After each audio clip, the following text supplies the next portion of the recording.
Hello everyone, আমি বৃহস্পতি। তো চলে এলাম একটা ছোট মিনি ব্লগ নিয়ে তোমাদের সাথে আজকে শেয়ার করছি। দেখো কি বিশাল বড় উচ্ছে গাছ। তো এই উচ্ছে গাছে এতটাই উচ্ছে হয়, মানে ভরে ভরে উচ্ছে হয়।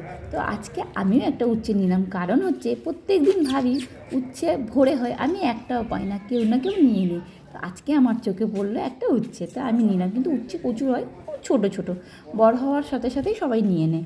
তা উচ্ছে নিয়ে নিলাম। এবার আমি বাড়ির পথের দিকে চলে এলাম, বাড়ির সামনেও এসে গেছি। এসে গেটে তালা খুললাম, খুলে তোমাদের দুটো নতুন সদস্যের সাথে পরিচয় করে দিচ্ছি। এটা হচ্ছে সোনা, ওটা হচ্ছে মণি। তো এর মা না অ্যাক্সিডেন্টে মারা গেছে। তো চলে এলাম এবার আমি আমার রান্নাঘরে। তো রান্নাঘরে দেখলাম পরিষ্কার আছে, আগের দিন আমি সব কাজ করে নিয়েছি। করে তারপরেই আমি ডিউটিতে যাই। তারপরে আমি এলাম আমার রুমে। তো রুমের লাইটটা জ্বালালাম, তো রুমটা দেখলাম, খুব আনন্দ হলো, পরিষ্কার আছে পরিষ্কার আছে। তো দেখো আজকে রুমটা আমার খুব পরিষ্কার আছে, কারণ হচ্ছে আগের দিন আমি সব করে গেছি, কারণ ডিউটি থেকে এসে আমার শরীরে আর পারি না, তখন আর ভালো লাগে না করতে।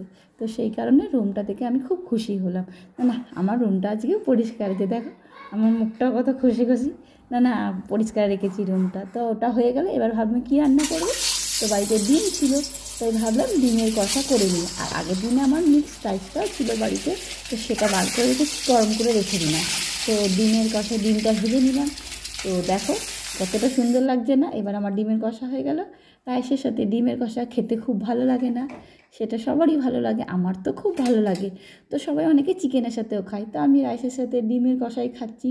তো এবার আমি ডিমের কষাটা নিয়ে নিলাম। দেখো তোমাদের দেখাচ্ছি কড়ার মধ্যে কতটা সুন্দর হয়েছে না? তো আমি খাওয়ার জন্য রেডি।